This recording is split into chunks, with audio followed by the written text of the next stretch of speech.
এরপর যদি আমরা তাপগতিবিদ্যার টাইপ 2 খেয়াল করি, আমরা এখানে দেখতে পাচ্ছি তাপগতিবিদ্যার প্রথম সূত্র, যেটাকে আমরা শক্তির নিত্যতা সূত্র বলতে পারি। অর্থাৎ তাপগতিবিদ্যার প্রথম সূত্রটা মূলত শক্তির নিত্যতা সূত্রকে মেনে চলে। তো তাপগতিবিদ্যার প্রথম সূত্রটা হচ্ছে, যখন কোনো ব্যবস্থায় তাপ সরবরাহ করা হয় বা ব্যবস্থা কর্তৃক তাপ গৃহীত হয়, তখন এর কিছু অংশ অভ্যন্তরীণ শক্তি বৃদ্ধি করতে অর্থাৎ তাপমাত্রা বৃদ্ধি করতে এবং অবশিষ্ট অংশ বাহ্যিক কাজ সম্পাদনে ব্যয় হয়।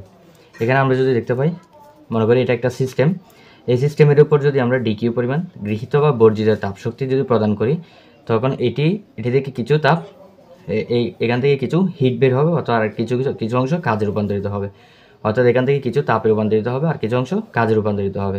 সো এটা হচ্ছে তাপগতিবিদ্যার প্রথম সূত্রের গাণিতিক রূপ, D Q is equal to D U plus del W D U. So এটাকে আমরা পরিবর্তনটা হিসাব করতে পারি, D Q is equal to D U plus del W. এখানে ডিকিউ হচ্ছে গৃহীত বা বর্জিত তাপশক্তি, আর এখানে আমরা যদি দেখতে পাই ডিইউ হচ্ছে অভ্যন্তরীণ শক্তির পরিবর্তন, অর্থাৎ অভ্যন্তরীণ শক্তি যদি বাড়ে, আচ্ছা এখানে আমরা প্লাস আর মাইনাসের চিহ্নগুলো এখান থেকে দেখতে পারবো। সো এখানে ডিডাব্লিউ হচ্ছে সিস্টেম দ্বারা বা সিস্টেমের উপর গৃহীত কাজ। সো এখানে যদি আমরা দেখি তাপগতিবিদ্যার প্রথম সূত্র, DQ is equal to D U plus DW. এখানে ডিকিউ হচ্ছে সিস্টেমে তাপ সরবরাহ করা হলে যখন ধনাত্মক হবে, সিস্টেমের উপর যদি তাপ সরবরাহ করা হয়, এখানে দেখো সিস্টেমের উপর যদি তাপ সরবরাহ করা হয় তখন সেটা হবে প্লাস ধনাত্মক, অর্থাৎ এটা ডিকিউ তাপ সরবরাহ করা হলে এটা হবে ধনাত্মক। আর যদি সিস্টেম যদি তাপ হারায়, অর্থাৎ সিস্টেম যদি শীতল হয় বা তাপ হারায়, এখানে যদি আমরা দেখতে পাই শীতল অথবা যদি তাপ হারায়, তখন আমরা বলবো এটাকে ঋণাত্মক খাচ্ছে, অর্থাৎ ঋণাত্মক, এখানে ডিকিউর মান ঋণাত্মক হবে। এখানে যদি ডিউর মান সিস্টেমের অন্তঃস্থ শক্তি যদি বৃদ্ধি পায়, তাহলে ডিউ হবে ধনাত্মক, আর সিস্টেমের অন্তঃস্থ শক্তি যদি হ্রাস পায় তখন সিস্টেম হবে ঋণাত্মক। এখানে ডিডাব্লিউ যদি সিস্টেম কর্তৃক কাজ সম্পাদন, সিস্টেমে যদি নিজে কাজ সম্পাদন করে তখন সেটা হবে ধনাত্মক, আর সিস্টেমের উপর যদি কাজ করা হয় তখন সেটা হবে কি ঋণাত্মক। সো আমরা এখানে ধনাত্মক আর ঋণাত্মকগুলো মনে রাখবো, এগুলো আমাদের ম্যাথ করার সময় অনেক কাজে লাগবে। এরপর যে আমরা দেখতে পাই এখানে একটা সূত্র আছে, D W is equal to P del V. এটা আমাদের মাথায় রাখতে হবে, D W is equal to P del V.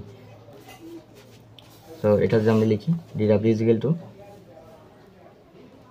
P del V. এখানে আমরা ডিটাকে মূলত ডেল বি পরিবর্তনটা হিসাব করতে পারি, এখানে এটা হচ্ছে পরিবর্তন, অর্থাৎ কাজের পরিবর্তন, এটা হচ্ছে পি ডেল বি। এখানে হচ্ছে গ্যাস সিস্টেমে গ্যাসের মৌল সংখ্যা, ডিটি হচ্ছে তাপমাত্রা বৃদ্ধির পরিমাণ, পি হচ্ছে গ্যাস সিস্টেমের চাপ, আর ডিবি হচ্ছে গ্যাস সিস্টেমে গ্যাসের আয়তন বৃদ্ধি, অর্থাৎ এটা হচ্ছে পরিবর্তনটা হিসাব করা হয়। আয়তন যদি কমে তখন ডিবির মানটা ঋণাত্মক আসে, আর আয়তন যদি বাড়ে তখন ডিবির মানটা মূলত প্লাস আসে, ধনাত্মক বা প্লাস আসে। এখানে আমরা একটা জিনিস খেয়াল করবো, পিভি গ্রাফে এক শক্তির সাথে উৎপন্ন ক্ষেত্রফল হচ্ছে কি কৃতকাজ। তো এখানে যদি আমরা দেখি P1 P2, এখানে আমরা মনে করি আদি আয়তন, আদি চাপ হচ্ছে P1 আর শেষ চাপ হচ্ছে P2। আর এখানে যদি আদি আয়তন ধরি আমরা V1, শেষ চাপ হচ্ছে আদি আয়তন হচ্ছে V1 আর শেষ আয়তন হচ্ছে V2। সো এটা যদি আমরা ক্ষেত্রফলটা বের করে দেখি, পিভি গ্রাফে এক শক্তির সাথে উৎপন্ন ক্ষেত্রফল কৃতকাজ, এটা যদি আমরা এক অক্ষ ধরি, এই মূলত এক অক্ষের অংশের সাথে এই লাল করা অংশটা হচ্ছে মূলত ক্ষেত্রফল। সো এটা হচ্ছে পিভি গ্রাফের ক্ষেত্রফল সূত্র যদি আমরা খেয়াল করি, DW is equal two P2 minus P1 into V2 minus V1, অর্থাৎ এখানে শেষ বিয়োগ আদি, আর এটা হচ্ছে শেষ বিয়োগ আদি আয়তন, এটা শেষ চাপ বিয়োগ আদি চাপ, আর এটা হচ্ছে শেষ আয়তন বিয়োগ আদি চাপ আদি আয়তন। সো এটা দিয়ে আমরা সূত্রটা মনে রাখবো, এটা দিয়ে আমরা যদি সামনে ম্যাথ আসে ম্যাথ করবো। এখানে আমি আরেকটা কথা লিখে রেখেছি, ডিডাব্লিউ যখন গৃহীত হয়, সিস্টেম কর্তৃক তাপ গৃহীত হয় তখন হবে প্লাস, আর যখন বর্জিত তাপশক্তি বলা হয় তখন আমরা যদি ম্যাথ করার সময় দেখবো, যদি গৃহীত বলা হয় তখন প্লাস হবে, আর বর্জিত তাপশক্তি তাপমাত্রা ছেড়ে দিবে তখন এটা হচ্ছে মাইনাস।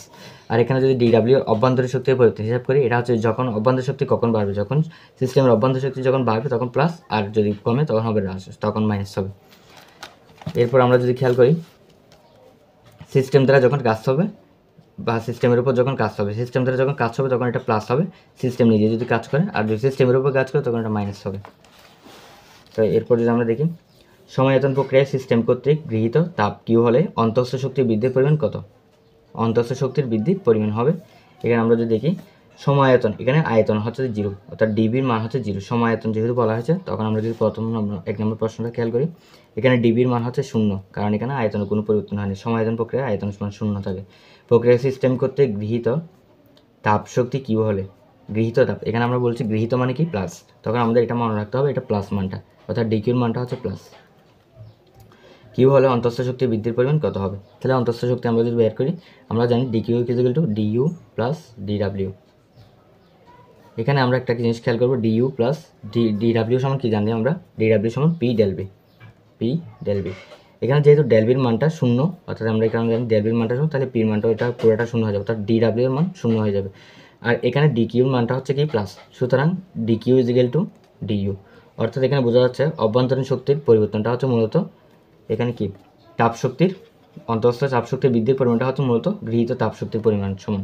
সুতরাং আমরা বলতে পারি এখানে ডিকিউ বা কিউ মূলত হচ্ছে কি অভ্যন্তরীণ শক্তির বৃদ্ধির পরিমাণ। এরপর আমরা যদি 2 নম্বর প্রশ্নটা খেয়াল করি, এখানে বলা হয়েছে গরমে গোসলের পর শরীরের অভ্যন্তরীণ শক্তি হ্রাস পায়। তো এটা কীভাবে হয় আসলে দেখে আমরা বুঝতে পারবো। গরমে গোসলের পর আমাদের শরীরের কী হয়, অভ্যন্তরীণ শক্তি হ্রাস পায়। আচ্ছা, সো এটা আমরা এটা জ্ঞানমূলক প্রশ্নের মধ্যে মনে রাখবো, গরমে গোসলের পর আমাদের শরীরের অভ্যন্তরীণ শক্তি হ্রাস পায়। এটা হচ্ছে মূলত ডিউর মানটা হচ্ছে ঋণাত্মক হয়, -6। গরমে আমাদের গরমে গোসলের পর শরীরের অভ্যন্তরীণ শক্তি হ্রাস পায়, অর্থাৎ ডিউর মানটা ঋণাত্মক হয়, এটা বোঝানো হয়েছে। তো এরপর যদি আমরা দেখি 3 নম্বর প্রশ্নটা, শক্তির নিত্যতার সূত্রটি তাপগতিবিদ্যার কোন সূত্রের সাহায্যে ব্যাখ্যা করা যায়? শক্তির নিত্যতার সূত্রটি তাপগতিবিদ্যার কোন সূত্রের সাহায্যে ব্যাখ্যা করা যায়? তো এটা হচ্ছে মূলত প্রথম সূত্র, কারণ আমরা এখানে পড়া আছি তাপগতিবিদ্যার প্রথম সূত্রটা হচ্ছে মূলত শক্তির নিত্যতার সূত্র। অর্থাৎ এখানে যে DQ = DU + DW, এটা হচ্ছে শক্তির নিত্যতার সূত্র মেনে চলে, কারণ এখানে যত পরিমাণ তুমি তাপ দিও তত পরিমাণ কাজ এবং সম্পাদন হবে, আর তত পরিমাণ কি তাপ উৎপন্ন হবে। সো এটা হচ্ছে মূল শক্তির নিত্যতার সূত্রটাকে ফলো করে, সেই জন্য এটাকে বলা হয় শূন্য শক্তির নিত্যতার সূত্রটি তাপগতিবিদ্যার প্রথম সূত্র ফলো করে। এরপর যদি আমরা দেখি 4 নম্বর, তাপগতিবিদ্যার প্রথম সূত্র কোনটি? এটা হচ্ছে সবাই জানে del K = del U plus del W. তারপর যদি 5 নম্বর প্রশ্ন, কোনো সিস্টেম পরিবেশ থেকে 800 জুল তাপ শক্তি শোষণ করায় এর অন্তঃস্থ শক্তি 500 জুল বৃদ্ধি পায়, সিস্টেম দ্বারা পরিবেশের উপর কৃত কাজের পরিমাণ কত? তো এখানে যদি আমরা দেখি কোনো সিস্টেম পরিবেশ থেকে 800 জুল তাপ শক্তি শোষণ করে, এখানে মূলত শোষণ করা মানে হচ্ছে তাপ শক্তি নেই, তো এখানে যেহেতু তাপ শক্তি ছেড়ে দেয় না তাই নেই, এটা হচ্ছে প্লাস হবে, অর্থাৎ ডিগ্রির মানটা হচ্ছে প্লাস 800 জুল। এরপর যদি আমরা দেখি অন্তঃস্থ শক্তি হচ্ছে 500 জুল বৃদ্ধি পায়, এখানে অলরেডি বলা হয়েছে বৃদ্ধি পায় অন্তঃস্থ শক্তি, তার মানে ডিউর মানটাও কি প্লাস হবে। সিস্টেম দ্বারা পরিবেশের উপর কৃত কাজের পরিমাণ কত? যেহেতু এখানে সিস্টেম দ্বারা বলা হয়েছে তাহলে সিস্টেম দ্বারা আমরা যদি বের করি, এটা আমরা যদি খেয়াল করি 3 নম্বর, এখানে হচ্ছে 5 নম্বর প্রশ্নটা যদি আমরা দেখি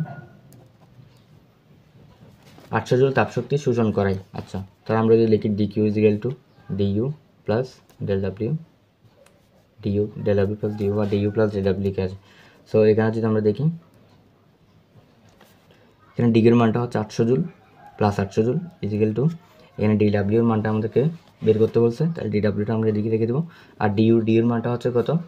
500 জুল, এটা প্লাস 500 জুল হবে, ঠিক আছে। তো এরপর যদি আমরা ডিউর মানটা বের করতে চাই, তাহলে 800 - 500, তার মানে কত থাকে? 300 জুল, 300 জুল। তো আমাদের আনসার হচ্ছে 300 জুল। আমরা যদি এটা দেখি 300 জুল হচ্ছে আমাদের উত্তর, এটা 300 জুল। এরপর যদি আমরা দেখি তাপগতিবিদ্যার প্রথম সূত্র নিচের কোন দুটি সম্পর্কের মধ্যে স্থাপন করে? 6 নম্বর প্রশ্নটা যদি খেয়াল করি, W = J × S, এখানে J হচ্ছে মূলত জুল আর H হচ্ছে দেখি কিউ বা H হচ্ছে তাপ। তো এটা যদি আমরা দেখি W = J × H হলো তাপগতিবিদ্যার প্রথম সূত্রের গাণিতিক প্রকাশ। এখানে যেটা হচ্ছে জুল, এটা বিজ্ঞানী জুল হচ্ছে এককটা বের করেছেন, জুল হচ্ছে SI এককে 4.2 জুল পার ক্যালোরি, আর CGS এককে হচ্ছে 4.2 × 10⁷ আর্কস পার ক্যালোরি। সো এটা তোমরা মনে রাখার চেষ্টা করবে, এটা যদি আমাদের কখনো ম্যাথ করতে আমাদের সাহায্য করবে, যেহেতু এখানে কোনো এরকম টাইপের কোনো ম্যাথ দেয় নাই। সো এটা আমাদের পরবর্তীতে কখন ম্যাথ যদি আসে আর কি, তো এটা আমাদের ম্যাথ করতে সাহায্য করবে। সো এই দুটা একক তুমি মনে রাখবে। এখানে W = Q, এই সূত্রটা যদি আমরা বাংলায় বলি, যখন কাজ সম্পূর্ণভাবে তাপে বা তাপ সম্পূর্ণভাবে কাজে রূপান্তরিত হয় তখন কাজ ও তাপ পরস্পরের কী হয়? সমানুপাতিক হয়। অর্থাৎ এখানে যদি আমরা বলি যখন কাজ সম্পূর্ণভাবে তাপে রূপান্তরিত হয়, অর্থাৎ কাজ সম্পূর্ণভাবে তাপে রূপান্তরিত অথবা তাপ সম্পূর্ণভাবে কাজে রূপান্তরিত হয়, তখন এখানে কী হয়? তাপ এবং কাজ পরস্পরের সমানুপাতিক হয়। তো আমরা W মানে হচ্ছে কাজ, আর এখানে H মানে হচ্ছে কিউ, Hটাকে আমরা মূলত কিউ বা H বলতে পারি, Hটা হচ্ছে মূলত তাপ। এখানে যেটা হচ্ছে জুল অথবা তাপের যান্ত্রিক তুল্যাঙ্ক বলা হয়। জুলটা হচ্ছে 4.2 × জুল পার ক্যালোরি, এটা হচ্ছে জুল এটা হচ্ছে ধ্রুবক রাশি। সো এটা আমরা মাথায় রাখবো 4.2 জুল পার ক্যালোরি, আর যদি এটা CGS একক হিসাব করি 4.2 × 10⁷ আর্ক পার ক্যালোরি। সো এটা আমরা সবাই মাথায় রাখবো, এটাকে বলা হয় তাপের যান্ত্রিক তুল্যাঙ্ক বা তাপের যান্ত্রিক সমতা, ঠিক আছে। এটা আমরা মনে রাখার চেষ্টা করবো, এই জুলটাকে বলা হয়, যেটাকে বলা হয়। সো এটা হচ্ছে আমাদের কি তাপগতিবিদ্যার প্রথম সূত্র নিচের কোন দুটি সম্পর্কের মধ্যে স্থাপন করে? তো আমরা বলতে পারি তাপ ও কাজ, এটা হচ্ছে তাপগতিবিদ্যার প্রথম সূত্রের গাণিতিক রূপ। W = K, অথবা W = J × H, J হচ্ছে একটা ধ্রুবক যেটার মান হচ্ছে 4.SI এককে 4.2 জুল পার ক্যালোরি, আর CGS এককে 4.2 × 10⁷ আর্ক পার ক্যালোরি। এরপর যদি আমরা 7 নম্বর প্রশ্নটা খেয়াল করি, তাপগতিবিদ্যার প্রথম সূত্রের গাণিতিক রূপ কোনটি? তো এটা আমরা সবাই জানি del Q equal del U plus del W. এরপর যদি আমরা 8 নম্বর প্রশ্ন খেয়াল করি, তাপগতিবিদ্যার প্রথম সূত্র মূলত কোন সূত্রের বিশেষ রূপ? এটা হচ্ছে শক্তির নিত্যতা সূত্রের বিশেষ রূপ। সো এটা আমরা সবাই জানি আসলে শক্তির নিত্যতা সূত্রের বিশেষ রূপ হচ্ছে একটা তাপগতিবিদ্যার প্রথম সূত্র। সো আশা করি তোমরা টাইপ 2 সবগুলো সহজ সহজ ম্যাথ ছিল, আশা করি তোমরা সবাই বুঝতে পারছো। যদি কোথাও যদি সমস্যা হয়ে থাকে সো আমাকে জানাতে পারো।